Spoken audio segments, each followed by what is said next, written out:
Hello friends, welcome to all on your beautiful classes science education.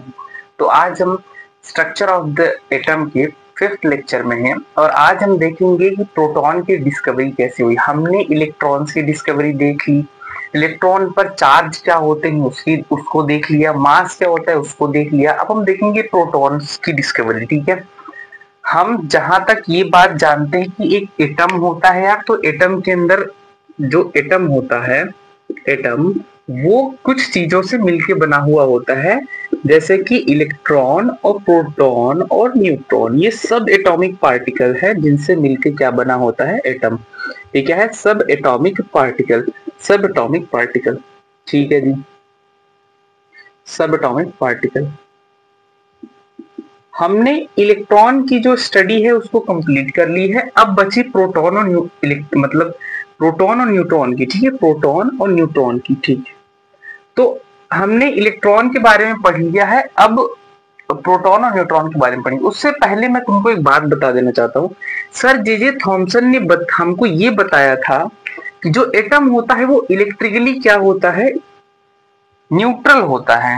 ठीक है, electrically neutral होता है, electrically electrically neutral होता है। क्या होता है, न्यूट्रल। न्यूट्रल कैसे होता है, न्यूट्रल। जे थॉमसन ने इलेक्ट्रॉन की डिस्कवरी तो कर ली, ठीक है, और उन्होंने एक चीज और बता दिया कि यार ये इलेक्ट्रिकली न्यूट्रल होता है। तो आगे जब डिस्कवरी हुई ना, खोज हुआ, रिसर्च हुआ, एक्सपेरिमेंट हुआ, तो अच्छा इसको न्यूट्रल करने के लिए हम क्या करेंगे।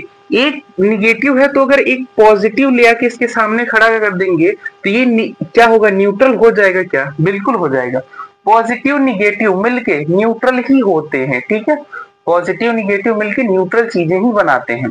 तो जैसे ये इलेक्ट्रॉन और प्रोटॉन है, ठीक है, तो इलेक्ट्रॉन के सामने अगर प्रोटॉन खड़ा कर दिया, प्रोटॉन हो उसके सामने इलेक्ट्रॉन कर दो, तो ये इलेक्ट्रिकली न्यूट्रल हो जाएगा। ठीक है, ये क्या हो जाएगा, इलेक्ट्रिकली न्यूट्रल।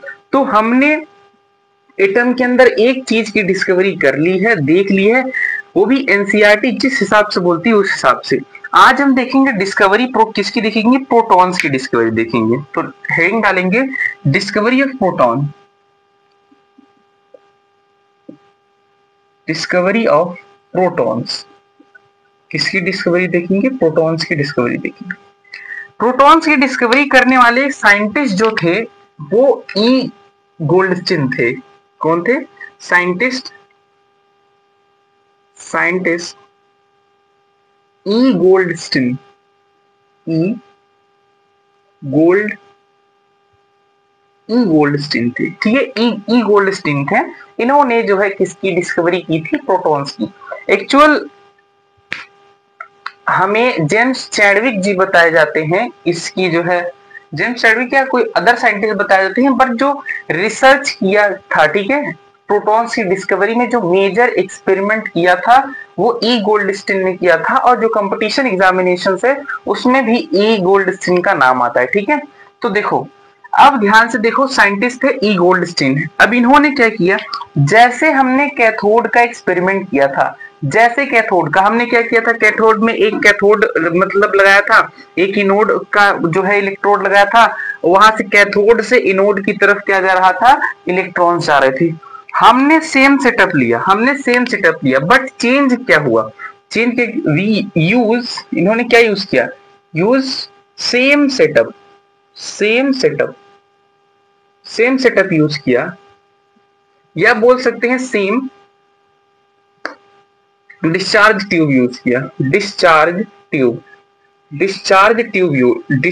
ट्यूब को देख, सेम डिस्चार्ज ट्यूब जो है उन्होंने यूज किया, और उस डिस्चार्ज ट्यूब में थोड़ा सा चेंज कर दिया। क्या चेंज किया, उसमें चेंज क्या था, उसमें चेंज था, जैसे हम लोग जब कैथोड की डिस्कवरी कर रहे थे तो हमने जो कैथोड के अंदर प्रेशर लिया था, मतलब जो गैसियस प्रेशर था वो 10⁻³ mmHg था। ठीक है, इतना।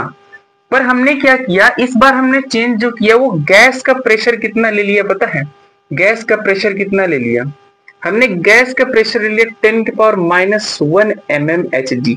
इससे हुआ क्या, इसको कम करने से हुआ ये कि अगर तुम गैस का प्रेशर कम कर देते हो, गैस का प्रेशर गैस का प्रेशर कम कर देते हो, 10⁻⁻1 कर देते हो, तो तुम्हारा जो गैस है वो ट्यूब के अंदर बढ़ जाएगा। क्या हो जाएगा?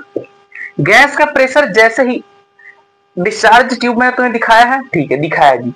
क्या करोगे? जैसे डिस्चार्ज ट्यूब के अंदर तुम गैस के प्रेशर को कम करोगे, गैस के प्रेशर को जैसे ही कम किया, गैस जो है डिस्चार्ज ट्यूब में बढ़ जाएगा। देखो सेटअप बना के देखते हैं। और एक चीज क्या किया इन्होंने, ये तो पहली चीज ले ली, दूसरी चीज इन्होंने परफोरेटेड कैथोड लिया। इस बार होल किसमें था? कैथोड में था। कैथोड था वो भी नहीं, हाँ कैथोड था वो भी परफोरेटेड का मतलब होता है होल्स, जिसमें हो होल्स, ठीक है, होल्स मतलब छिद्र ना, छेद, ठीक है, समझ गए। तो ये चेंज किया इन्होंने। अब देखो हमें मिला कैसे, हम फिर सेम सेटअप लेते हैं, एक हम परफोरेटेड कैथोड प्लेट इधर लेते हैं, ठीक है जी, एक परफोरेटेड कैथोड प्लेट इधर लेते हैं, वही सेम सेटअप है और कुछ भी नहीं है। इस तरफ एनोड हमने ले लिया और सेम चीज हमने यूज कर दिया, ठीक है। इसको इधर लगा दिया ऐसे, इसको इधर लगा दिया ऐसे, ये वोल्टेज से जोड़ दिया हमने।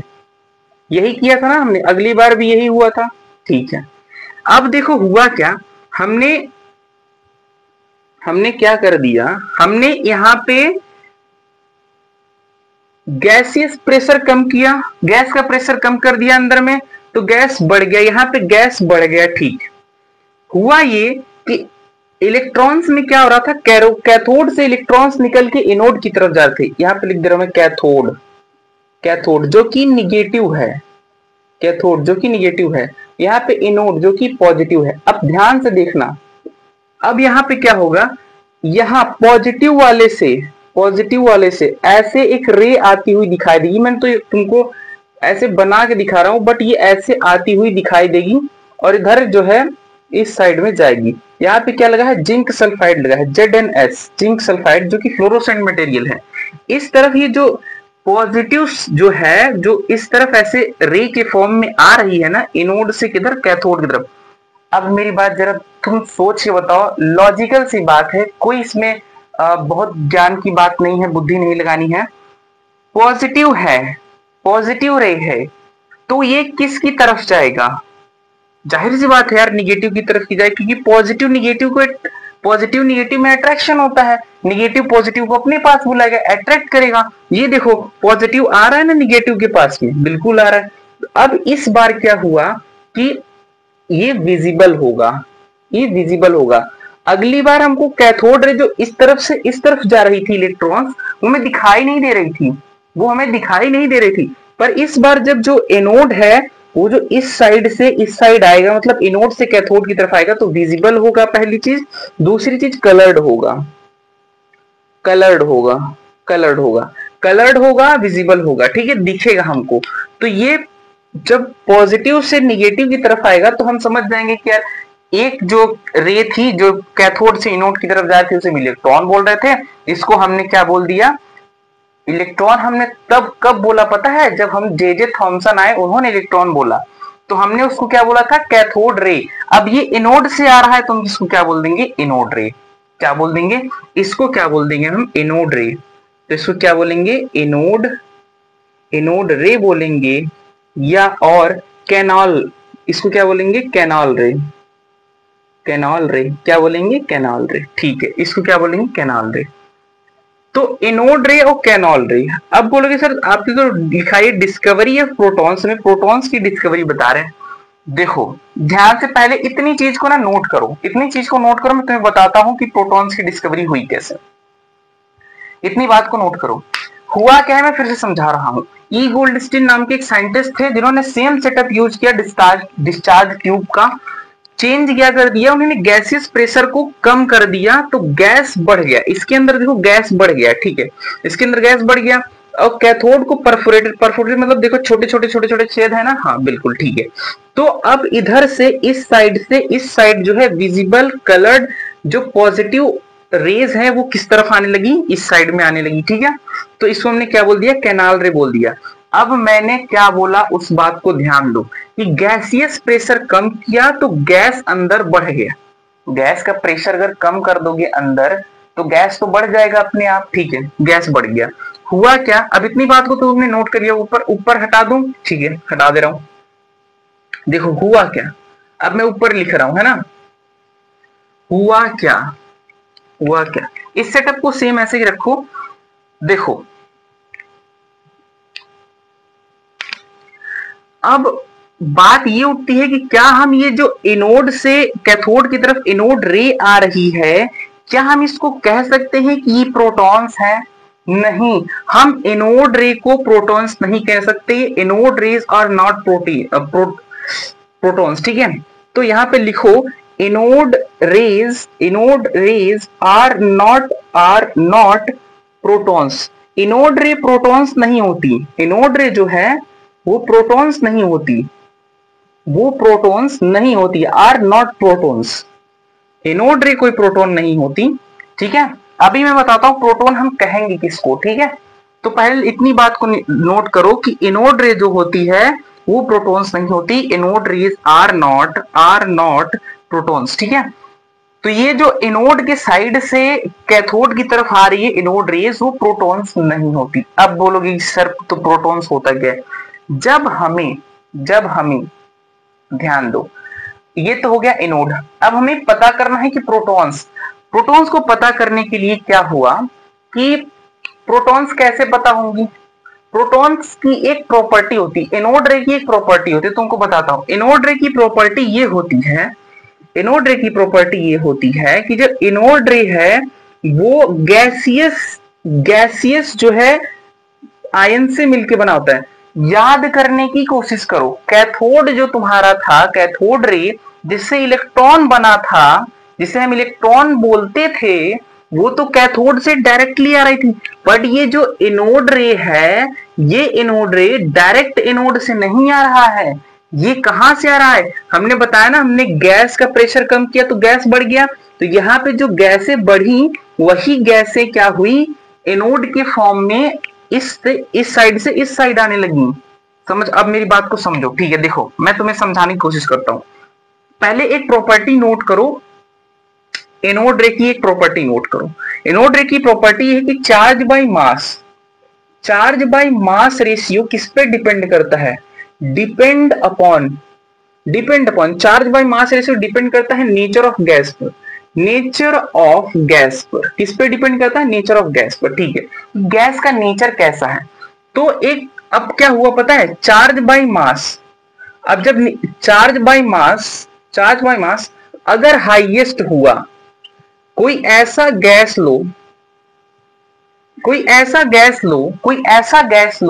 कि जिसका चार्ज बाय मास रेशियो बहुत ज्यादा हो, तभी ना वो, अब मैं तो देखो तुमको बोल दिया हूं कि देखो इसको ध्यान से देखो, charge by mass ratio depend करता है किस पे? नेचर ऑफ गैस पे।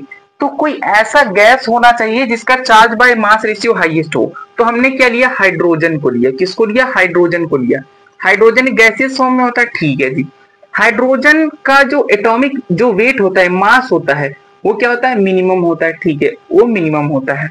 तो हाइड्रोजन का जो मास होता है वो मिनिमम होता है, इसलिए हाइड्रोजन का जो चार्ज बाय मास रेशियो होगा वो हाईएस्ट होगा। तो charge by mass ratio highest for hydrogen, किसके लिए ज्यादा होगा? Highest for hydrogen. किसके लिए ज्यादा होगा? Highest for hydrogen. तो हाइड्रोजन के लिए क्या होगा? हाईएस्ट होगा, ठीक है जी। तो अब एक बात मैं कह सकता हूं, जानते हो क्या कह सकता हूं? कह ये सकता हूं, नोट करो, in the case of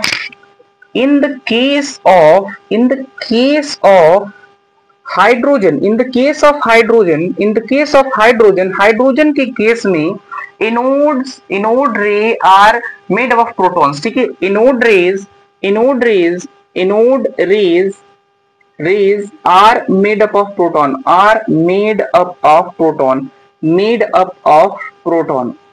proton, ठीक है। ये क्यों कह सकते हो?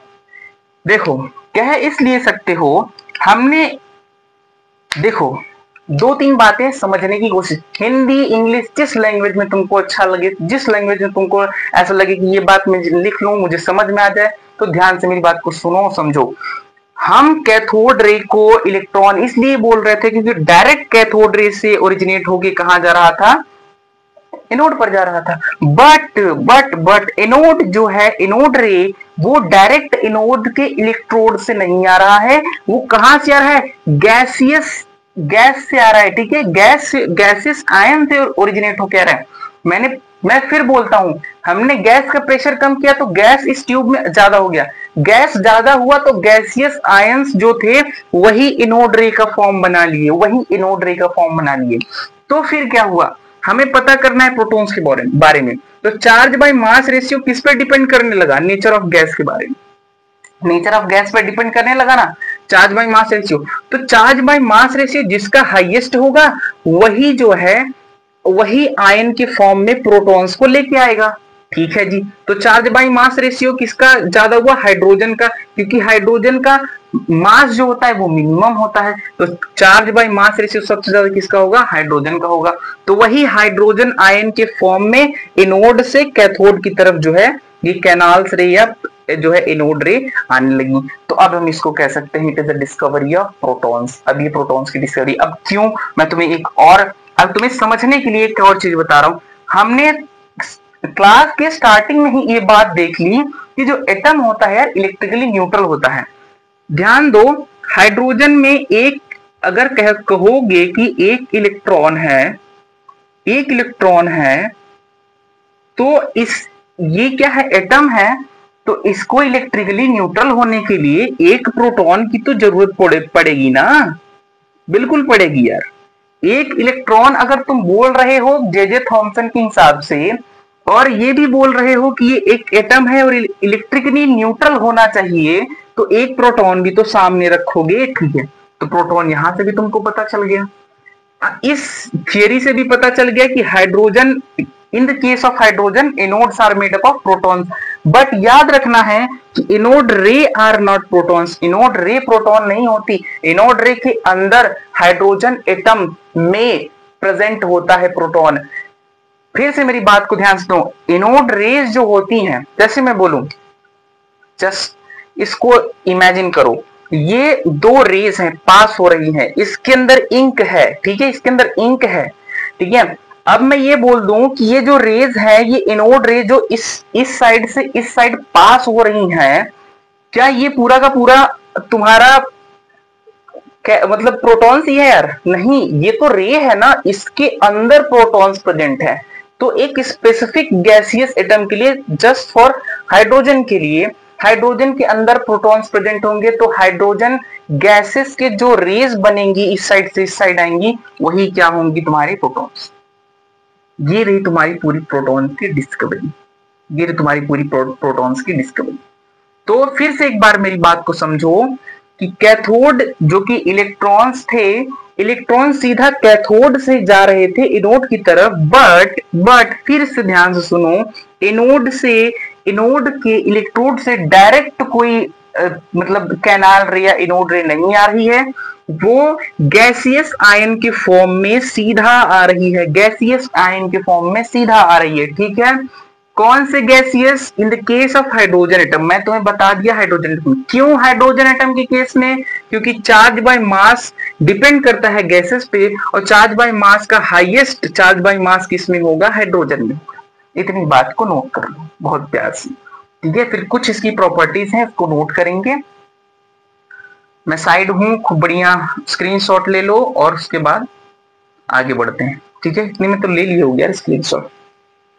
देखो, अब मैं तुम्हें कुछ प्रॉपर्टीज इसकी बताता हूं। एक प्रॉपर्टी तो यही हो गई जो मैंने ऊपर लिखा है तुमको, ये एक प्रॉपर्टी तो यही है, चार्ज बाय मास रेशियो इसका जो है वो डिपेंड करता है नेचर ऑफ गैस पे। Charge by mass ratio depend करता है नेचर ऑफ गैस पे। फर्स्ट प्रॉपर्टी नहीं। सेकेंड प्रॉपर्टी क्या है? They are made up of positively charge particle, they are made up of ये किसकी किसकी प्रोटॉन्स की जो है प्रॉपर्टी लिख रहे हैं, ठीक है। ये प्रोटॉन्स की प्रॉपर्टी नंबर फर्स्ट है, सेकंड प्रॉपर्टी प्रोटॉन्स की है, ठीक है। दूसरा ये है they are made up of the positively charge particle, they are made up of positively charge particle. हमने देखा ना एनोड कैसा था, पॉजिटिवली था पार्टिकल, ठीक है। थर्ड अगर तुम लिखना चाहो तो क्या लिख सकते हो, दे डिपेंड्स, अच्छा थर्ड वैसे तो ये तुम लिख ही चुके हो, ठीक है। Anode rays are made up of gaseous ion, ये बहुत इंपॉर्टेंट है। Anode rays are made up of gaseous ion, किससे, गैसियस आयन मेरे भाई, बहुत ध्यान देना इस चीज को, गैसियस आयन, ठीक है। तो anode rays are made up of gaseous ion, ठीक है जी, ये हो गया। या और एक चीज तुम और लिख सकते हो कि ये ओरिजिनेट करते हैं, एनोड रे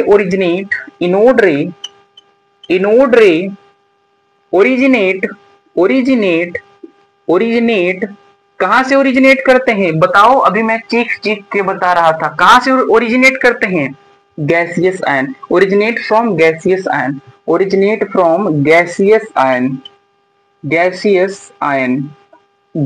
आयन। और कैथोड रे कहां से ओरिजिनेट कर रहे थे, cathode ray originate from cathode का जो इलेक्ट्रोड था वहां से, ठीक है। तो ये रहा तुम्हारा पूरा का पूरा डिस्कवरी ऑफ प्रोटॉन्स के बारे में बहुत डिटेल में देख लिया। इतना डिटेल में तो यार एनसीईआरटी में भी नहीं दिया होगा, ठीक है। तुम एक बार एनसीईआरटी की बुक पढ़ोगे, ये सारी चीजें तुमको समझ में आ जाएंगी। मेरी कोर जो बातें हैं उसको ध्यान से रिकैप में सुनो। एनोड से जो एनोड रेज आ रही हैं वो एनोड रेज हैं, वो गैसियस आयन से ओरिजिनेट हो रही हैं। इन द केस ऑफ हाइड्रोजन हम प्रोटॉन्स उसको बोल सकते हैं कि एनोड जो है वो किससे बना है, प्रोटॉन से मिलकर बना है। बट एनोड रे को प्रोटॉन नहीं बोल सकते, ठीक है। तो एनोड रेज कहां से ओरिजिनेट हो रही हैं, गैसियस आयन से ओरिजिनेट हो रही हैं, समझ गए। और ये रिसर्च किसने किया था, ये ई गोल्डस्टीन ने किया था, साइंटिस्ट थे, सच ए ग्रेट साइंटिस्ट। और जो इलेक्ट्रॉन की डिस्कवरी हुई थी वहां पे भी एक बहुत अच्छे साइंटिस्ट थी, वॉज अ ग्रेट साइंटिस्ट, उनका नाम था मिशेल फैराडे, मैं तुम्हें बता चुका हूं उनके बारे में, ठीक है। तो अब नेक्स्ट लेक्चर में देखते हैं कुछ मॉडल्स हैं, जैसे कि थॉमसन का एटॉमिक मॉडल है जिसे हम प्लम पुडिंग मॉडल बोलते हैं, तो उसको देखेंगे। और जो है रदरफोर्ड का एक्सपेरिमेंट है, उसके बाद हम देखेंगे न्यूट्रॉन्स की डिस्कवरी देखेंगे, ऐसे करके पूरा चैप्टर फिनिश कर देंगे। तो मैं जितनी एनर्जी लगाता हूं तुम्हें समझाने में, मैं उम्मीद करता हूं कि तुम्हारी तरफ से भी उतनी एनर्जी लगे इस चीज को समझने में, ठीक है। हो सकता है ये साइंस है, देखो साइंस में चीजें बहुत आसानी से समझ में आ जाए तो साइंस किस बात की, ठीक है। और देखो मैं ये नहीं मानता कि मैं बहुत अच्छे से समझा दूंगा, तुम्हें दिमाग में एकदम छप जाएगा, तुम भूल नहीं सकते, ऐसा नहीं है। तुम पढ़ोगे जब तक तब तक तुम्हें याद रहेगा, ठीक है। अगर तुम भूलने की कोशिश करो, याद रखो माइंड का एक ही फंडा होता है, तुम याद रखने की कोशिश करोगे, ठीक है, याद रखना ही चाहोगे तो सब याद रहेगा, समझना चाहोगे तो मैं यहाँ जितनी चीजें चिल्ला के बोल रहा हूँ सब तुम्हारे दिमाग में छप जाएंगी, ठीक है। पर अगर नहीं याद रखना चाहोगे तो कुछ भी नहीं याद रख सकते, ठीक है। तो आई होप कि तुम पढ़ रहे होगे, बहुत अच्छे से पढ़ रहे होगे। और जो बच्चे पढ़ने के लिए क्यूरियस हैं, ठीक है, 11th में है या 12th में है, तो उन तक ये वीडियो पहुंचाओ, ये चैनल को पहुंचाओ, ताकि वो भी पढ़ सके और हमें भी थोड़ा सपोर्ट मिले। तो मैं आप लोगों से यही उम्मीद करता हूँ लेक्चर अच्छा लगा होगा, समझ में आया होगा। अगर आपको समझ में आए तो कमेंट करो सर अच्छा लगा, हमें मोटिवेशन मिलेगा ऐसी वीडियोस बनाने को, ठीक है। तो मिलते हैं नेक्स्ट लेक्चर में, थैंक यू सो मच।